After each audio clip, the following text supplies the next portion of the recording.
Celtics. We'll discuss about all of it. Nick, I'll start with you. Do you think the Pelicans are asking for too much from the Lakers? It's almost impossible to ask for too much when you're potentially trading away one of the three very best young assets in the league in Anthony Davis. But the Pelicans are getting close now. If you are saying we want all your young players, no problem. I suggested that early on, that the Lakers would have to do that. And then you're saying we also want you to take on bad contracts, most notably Solomon Hill. All right, that's where if you're the Lakers, you say, well, that could hurt some of our flexibility to add other pieces. And then you say, and we don't want 2 first-round picks, which I think would have been totally reasonable, but 3 and maybe 4 first-round picks. What you're saying is we want everything you are allowed to offer. You can't offer more than 4 first-round picks. Cap-wise, you can only take on one of the bad contracts and you want all of the young players. Anthony Davis is such a great player that you can't dismiss any request out of hand.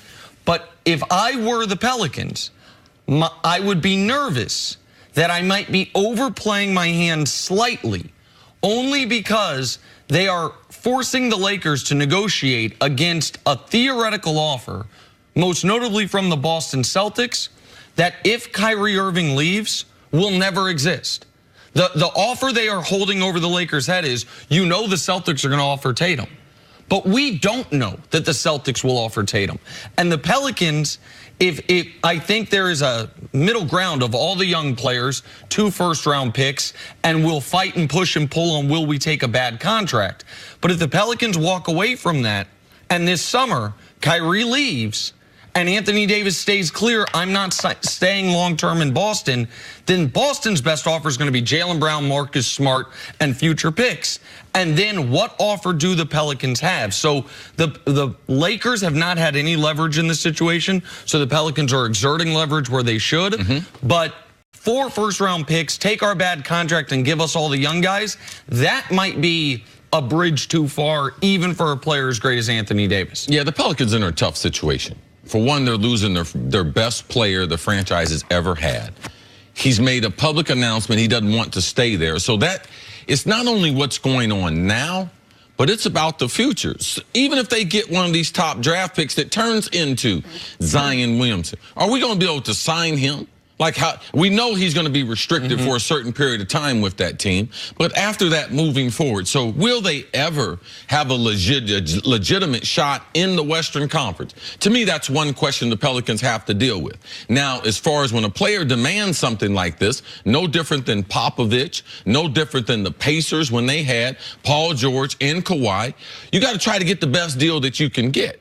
Already, the Pelicans have a better deal in theory than what San Antonio got and what the Pacers got for the last 2 players that we have seen do this. And the San Antonio trade is a cautionary tale, not for the Lakers, but for the Pelicans in this situation. Yes. Let me remind everyone what Kawhi Leonard, with 1 year left on his contract, which is the situation Anthony Davis would be in going into in this offseason. Now, he did have the mysterious injury. I had told Nick and others who would listen, he's fine. He's checked out, and he's playing basketball. He's 100%. I would say the injury question with Kawhi, while different, they're in the same category as the injury questions with Anthony Davis. Yes. Kawhi, there was a specific injury with Anthony Davis, the guy who's constantly banged up, right? Here was the trade. Kawhi Leonard and Danny Green for DeMar DeRozan, Jakob Poeltl, and a bad first-round pick. That was all they got. And so that's where the Lakers, I think, can stand firm a little bit. You mentioned, Jenna, that there's been an expanded list of teams. The Knicks, the Bucks, the Clippers, and the Lakers. See, you and I were talking before the show. What do the Knicks, Bucks, and Clippers all have in common?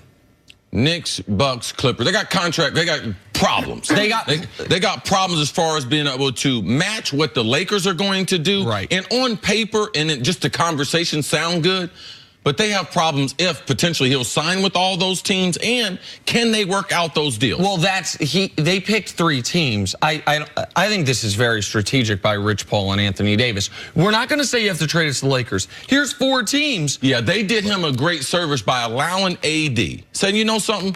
we're not going to just dominate and say this is a Lakers deal, this is a LeBron deal, because with LeBron and being with Clutch Sports and Clutch Sports representing AD, this is what we believe happened. We believe they just put out some fictitious teams because you can't just demand, I want to go to the Lakers. Because typically if that happens, you're not going to end up there. So you give them, the Pelicans, other teams that potentially they can shop you to, even though that list might be 4 teams, it's really only. Because they know, sorry to interrupt, they know the Clippers are not in the market because they want to keep cap space because they believe they're getting Kawhi. The Bucks are not in the market because they got nobody that is worth anything close to Anthony Davis other than Giannis, and Giannis is untouchable. Middleton is an expiring contract, Bledsoe's an expiring contract, and they're even though Middleton's a good player, Bledsoe's a good player, they'd be gone. Yes, they would go there and then leave. And so it'd be for cap space. And the Knicks just made their big trade. The Knicks, it would be the only trade the Knicks could make is if they get the #1 pick, and that would be after the deadline. So Rich Paul and Clutch Sports gave the Pelicans a list of 3 extra teams. 3 dummy ones, 1 real one. Right, knowing those 3 teams are not actual trade partners. How much of this for the Lakers is, yeesh, we've been through this twice already. We didn't make big enough deals the first 2 times. We lost out on Paul George, potentially. We lost out on Kawhi Leonard, potentially, at least in those the years and the seasons they were available. I don't want this to happen again, saying Magic Johnson. Let's go ahead and offer them as much as we can, perhaps even too much, and see if we can make this work and not let this happen again. The Lakers have approached this one totally different. They've already offered more than any that they had talked about with San Antonio. San Antonio wasn't going to trade with the Lakers anyway. They have a rivalry there. You might not see them on the court, but as far as front offices and championships, there's a natural rivalry for Greg Popovich not to make the Los Angeles Lakers. So Kawhi was never going to the Lakers. Not via trade, not this offseason. No. And so the Lakers are serious. So what they have offered in their young players and the draft picks, it is a substantial trade offer. It's real. Magic, I don't believe Magic's under the type of pressure that people think, because Magic has shown them, like, okay, we want this. But there is a plan B.